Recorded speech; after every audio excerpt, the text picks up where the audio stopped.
नमस्कार दोस्तों। मैंने ऑलरेडी जो चाइना में फ्लू फैला हुआ है उसके ऊपर 2 वीडियोस बनाए थे पहले। मैंने आपको पहले बोला था कि यहाँ पर जो फ्लू है वो इतना इंक्रीज नहीं हुआ है जितना इंडियन मीडिया बोल रहा है और यहाँ पर लाशें लाशें नहीं बिछी हैं। लेकिन अभी जो लेटेस्ट न्यूज़ है कि फ्लू चाइना में बढ़ गया है, ये मेरी न्यूज़ नहीं है, ये गवर्नमेंट ऑफ चाइना की तरफ से ये एडवाइजरी नोट हुई है। अब इसके रीज़न क्या हैं? इससे बचा कैसे जाए?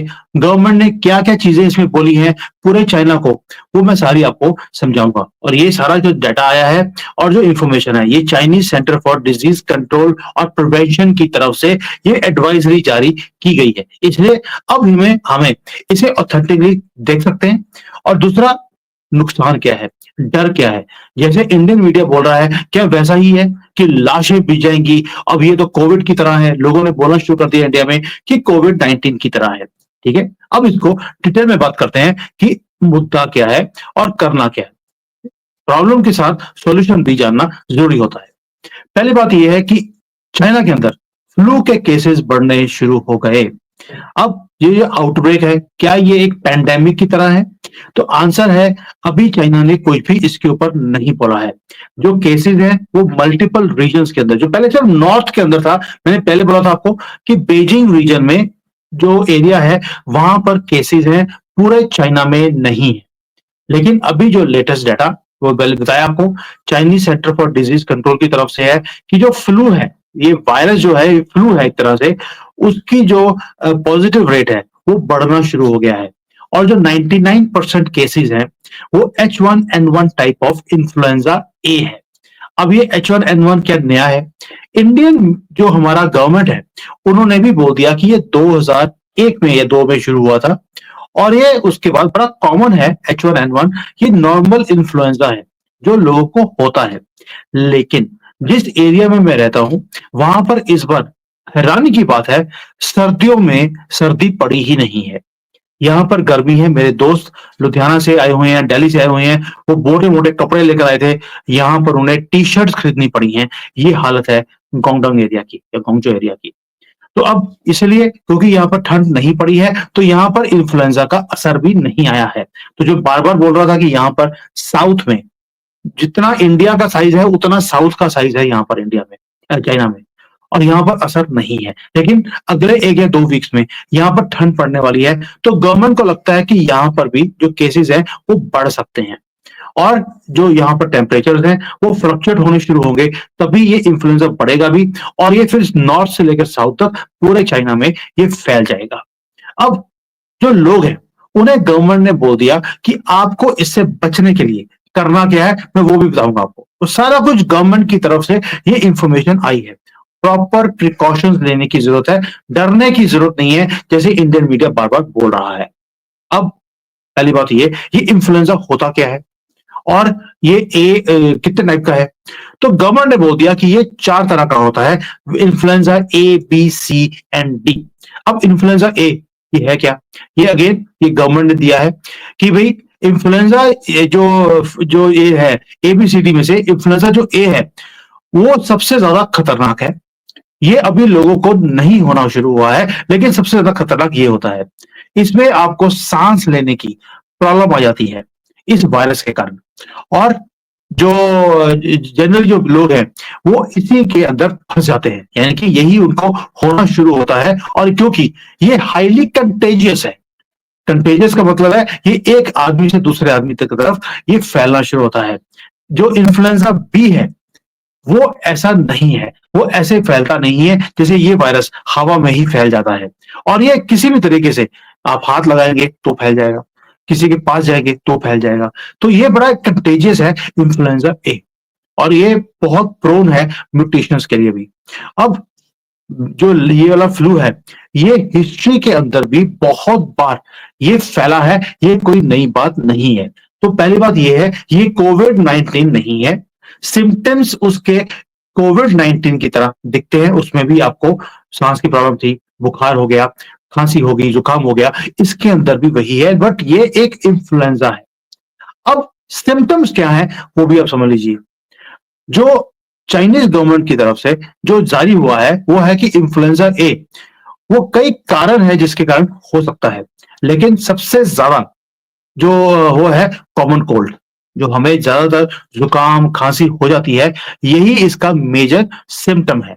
और जो आदमी जिसको हुआ है उसको साथ में फीवर भी हो जाएगा, 102, 101, 103 बुखार आपको होना शुरू होगा, आहिस्ता आहिस्ता बॉडी का टेम्परेचर बढ़ना शुरू हो जाएगा, हल्की सी ठंड लगेगी, शिवरिंग होगी, और उन्हें लगेगा कि जैसे मसल्स के अंदर पेन हो रही है, थकावट होनी शुरू हो गई, और जो खाना खाने की जो आपकी भूख है वो कम हो जाएगी। अब सुनने में तो बड़ा भयंकर लगता है।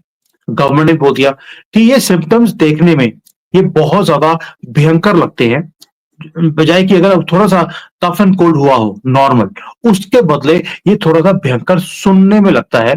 लेकिन ये जो फ्लू है, ये अपने आप, जैसे हमारे भी यहाँ पर ये कहते हैं कि कफ एंड कोल्ड हुआ है तो 3-4 दिन में अपने आप ही ठीक हो जाएगा, आपको मेडिसिन लेने की जरूरत नहीं है। इसका भी वही हाल है कि अगर आपको H1N1 ये वाला फ्लू हो गया तो 3 या 4 दिन में ये अपने आप ठीक हो जाएगा, मैक्सिमम 7 दिन लगते हैं, क्योंकि हमारा जो बॉडी का इम्यून सिस्टम है वो इसके साथ फाइट करने के लिए पर्याप्त है। आपको उसके अलावा कुछ भी लेने की जरूरत नहीं है। मेडिकल जो ये इंडस्ट्री है, इन्होंने ऑलरेडी भारत के अंदर इतना ज्यादा डर बिठा दिया है कि लोगों ने इम्यून सिस्टम को बढ़ाने की मेडिसिन लेनी शुरू कर दी है, कईयों ने मेडिसिन स्टोर करनी शुरू कर दी है कि दोबारा से लॉकडाउन हो जाएगा। अब आप समझते हैं, भारत में हो रहा है, पूरी दुनिया में तो हो नहीं रहा। क्यों? क्योंकि इनको अपनी मेडिसिन बेचनी है। मोदी जी ने पहले ही जो वो दुकानें खोल दी हैं जहां पर आपको जेनरिक मेडिसिन मिलती हैं, 90% तो कॉस्ट कम कर दी। अब ये सारे लोग पैसे बनाए तो बनाए कैसे? ये डर के माहौल से ही पैसे बनाते हैं, और हमारा इंडियन मीडिया वो भी बीच में लगा हुआ है आग में घी का काम करने के लिए, क्योंकि पैसे मिलते हैं इनको। अब आते हैं एक्चुअल न्यूज के ऊपर कि ये जो फ्लू है, ये इसकी कॉम्प्लिकेशंस क्या हैं, और इसके साथ ये जो वायरल हो रहा है, ये न्यूमोनिया बोल दीजिए, या ये H1N1 जो हो रहा है, दोस्तों ये एक सिर्फ नॉर्मल जो फ्लू होता है जिसको हम कफ एंड कोल्ड बोलते हैं, उससे थोड़ा सा ज्यादा है। डिस्ट्रेस होने की जरूरत नहीं है। इसमें आपका कोई हार्ट अटैक नहीं होने वाला, आपका नर्वस सिस्टम डिस्ट्रॉय होने वाला नहीं है, कोई डेथ होने वाली नहीं है। ये जो बाकी के जो निमोनिया वगैरह होते हैं उसके अंदर ये सारे काम होते हैं, इस वायरस के अंदर कुछ भी नहीं हो रहा है। तो प्लीज टेक केयर कि ऐसा कुछ नहीं है। अब मेडिसिन मेडिसिन कौन सी लेनी है ये भी गवर्नमेंट ने बता दिया कि अगर मेडिसिन लेनी है तो एक मेडिसिन आती है ओसेल्टामिविर। अब मुझे इसके बारे में नहीं मालूम, क्योंकि मैं मेडिकल फील्ड से नहीं आता हूं। जो गवर्नमेंट ने यहां पर इशू किया है एडवाइजरी, मैं उसके बारे में बोल रहा हूं। पहली बात यह है कि ओसेल्टाविर जो मेडिसिन है, ये फ्लू क्योर के लिए एंटीवायरल मेडिसिन बोली गई है, और ये इफेक्टिव है इन्फ्लुएंजा ए और बी के लिए। ये बहुत ही क्लियर बोल रहा हूं कि ये मेडिसिन नॉर्मली मिल जाएगी आपको, ऑफ द शेल्फ मिलेगी, डॉक्टर के प्रिस्क्राइब करने की भी जरूरत नहीं है। बट ये जो मेडिसिन है, ये अगर आपको इन्फ्लुएंजा ए या बी हुआ हो तभी ये इफेक्टिव है, अगर कोई और होगा तो ये इफेक्टिव नहीं होती है। जैसे भारत में जब हमारे कोविड-19 हुआ तो हमें कोविशील्ड दिया गया, लेकिन अगर कुछ और हुआ होता तो वो मेडिसिन उसके ऊपर इफेक्टिव नहीं थी। वैसा ही ओसेल्टाविर का ये हाल है। अब ये जो मेडिसिन है, ये क्या इंजेक्शन में आती है? तो दोस्तों ऐसा नहीं है, ये कैप्सूल के अंदर भी आती है, पाउडर फॉर्म में भी आती है, और ये आप पानी में मिक्स करके भी ले सकते हैं, या आप नॉर्मल जैसे कैप्सूल लेते हैं वैसे ले सकते हैं। गोलियां भी आती हैं इसकी। अब ये दवाई तभी लेनी चाहिए जब डॉक्टर आपको प्रिस्क्राइब करे कि यस आपको इन्फ्लुएंजा ए है। अदरवाइज ये मेडिसिन को लेने का कोई फायदा नहीं है। डॉक्टर से कंसल्ट कीजिए। अगर आपको लगता है कि जो सिम्टम्स आपको मैंने बताए ऊपर, अगर वो आपके ऊपर लागू होते हैं तो आप जाकर ये मेडिसिन ले सकते हैं। अब गवर्नमेंट ने बोल दिया कि प्रिवेंट कैसे करना है अपने आप को, तो प्रिवेंशन भी बड़ी जरूरी है। तो पहली बात तो ये है कि अगर आपके फैमिली में किसी को इन्फ्लुएंजा ए हो गया है तो पहली बात तो ये है कि आपको वैक्सीनेशन लेनी है। जब मैंने ये चीज पढ़ी कि भाई आपको वैक्सीनेशन लेनी है, मेरा माथा ठनक गया। पहले तो बोलते थे कि नहीं है, कोई वायरस नहीं है, अभी बोलना शुरू कर दिया कि भाई इंजेक्शन ठुकवा दो। दैट मीन्स कहीं ना कहीं फार्मा लॉबी ने अपना काम करना शुरू कर दिया है। ट्रंप आ रहे हैं, डीप स्टेट की रीढ़ की हड्डी टूटने वाली है, उन्होंने उसके आने से पहले ये काम कर दिया, ये मेरा अपना अनुमान है। I do not know what is the truth. लेकिन अगर फैमिली मेंबर में किसी को फ्लू हुआ हो तो करना क्या है? पहले तो उन्होंने बोल दिया कि भाई आपको रेस्ट लेनी है। रेस्ट लेने के लिए, बिकॉज रेस्ट के साथ ही आपको आइसोलेशन में जाना पड़ेगा, और जब आप आइसोलेशन में जाएंगे तब क्या होगा कि किसी और फैमिली मेंबर को वो स्प्रेड नहीं करेगा, वैसे ही जैसे कोविड-19 में था। लेकिन कोविड-19 में 3 साल के लिए लॉकडाउन था, यहां पर सिर्फ 5 या 6 दिन के लिए आपको रखना है अपने आप को आइसोलेटेड। जो विंडो है कमरे के वो उसको खोल दीजिए, और दूसरे लोगों के साथ कांटेक्ट नहीं करना है, ताकि फ्रेश एयर कमरे में आए लेकिन किसी और को ना हो। दूसरा, आपको अपने हाथ पैर धोकर रखने हैं। अगर कफ हो, कभी भी आपको छींक आए, तो आपको टॉवल या अपना हाथ रखकर ही करना है, ताकि दूसरों तक ये कीटाणु नहीं पहुंचे। अब वो कई कौम है जो इसमें भी दूसरों के पास जाकर जान के खींचेंगे, छींकेंगे, ताकि उनको ये स्प्रेड हो जाए, वो काम नहीं करना है। बाकी आपकी मर्जी है। अब आते हैं कि अगर सिम्पटम्स हो, कफ है, कोल्ड है, फीवर है, ब्रीदिंग में प्रॉब्लम आ रही है, या आपको वॉमिटिंग आनी शुरू हो गई, डायरिया हो गया है, तो इमीडिएटली डॉक्टर के पास जाइए और अपना ये दिखा के टेस्ट कराइए कि आपको इन्फ्लुएंजा ए तो नहीं है।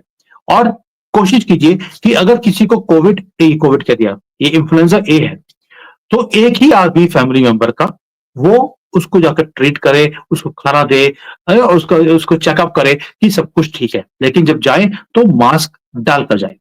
अब आते हैं प्रिवेंशन के लिए, कि प्रिवेंशन करना है तो पहले बोल दिया आपको, गवर्नमेंट ने बोल दिया क्या कर, टीका लगवा लीजिए। और टीका जो है वो आपको नॉर्मल जो एक बुखार के अंदर टीका होता है वैसा ही टीका है। मैंने दवाई आपको ऑलरेडी बता दी कि कौन सी दवाई लेनी है।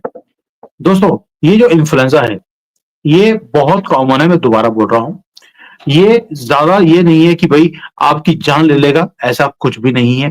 प्रेग्नेंट वीमेन है, एल्डरली है, या जो लोग क्रॉनिक डिजीजेस के मरीज ऑलरेडी हैं, बच्चे हैं, ये जो जिसको हम हाई रिस्क ग्रुप लोग बोलते हैं, ये इनको गवर्नमेंट बोलती है कि आप पहले जाकर वैक्सीन लगवा लीजिए।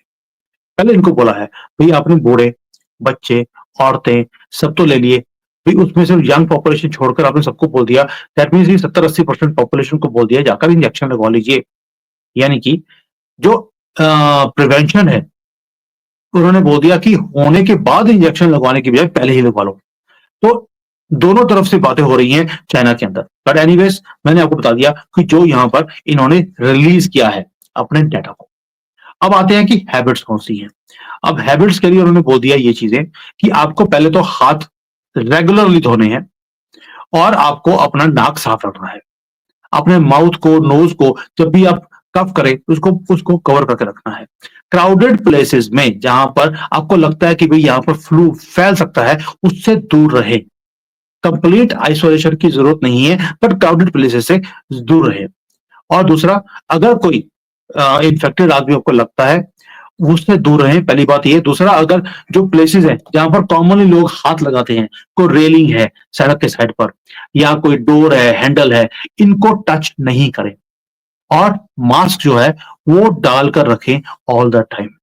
तो ये सारी चीजें हैं जो एक्चुअल चाइना ने बताई हैं कि आपको करना क्या है, और करना क्या है, क्या नहीं करना, कैसे अपने आप को बचाना है, फैमिली मेंबर्स को कैसे बचाना है। एक एक चीज जो गवर्नमेंट की तरफ से रिलीज की गई है, उसमें सबसे पहला पॉइंट ये है, ये घातक नहीं है, लाइफ टेकिंग नहीं है, पैनिक करने की जरूरत नहीं है। ये H1N1 फ्लू बड़ा ही कॉमन है, बहुत बार ये फैला है, ये जान नहीं लेगा। बस आपको प्रिकॉशन लेने हैं, जिस तरह के आप वैसे ही सर्दियों के टाइम पर हमें कफ एंड कोल्ड होता है, वैसा ही है। थोड़ा सा इसकी इंटेंसिटी ज्यादा है, जहां पर सांस लेने की प्रॉब्लम बढ़ जाती है। ये अपने आप क्योर हो जाता है हमारी बॉडी के अंदर। वो सहालियत है कि हम इसको बचा सकते हैं या इसको फाइट कर सकते हैं। लेकिन होने के बाद एक डिफरेंट चीज है। उससे पहले अगर आपको प्रिकॉशन लेने हैं तो बस अपने हाथ पैर साफ रखिए, क्राउडेड प्लेसेस में मत जाइए, ये आपको कुछ नहीं करेगा। तो ये जैसे किसी को कफ एंड कोल्ड हुआ हो, अगर हम उसके पास जाते तो हमें भी हो जाता है। हमने जनरली सुना है, घर में अगर एक बंदे को कफ एंड कोल्ड है तो सबको होकर ही जाता है। वैसा ही इसका हाल है, nothing to worry. I hope मैंने क्लैरिफाई कर दिया कि भाई ये क्या है, कहाँ पर फैल रहा है चाइना में, और इसका सारा का सारा जो प्रिकॉशंस हैं और मेडिसिन है वो कौन सी लेनी है। Thank you. जय हिंद।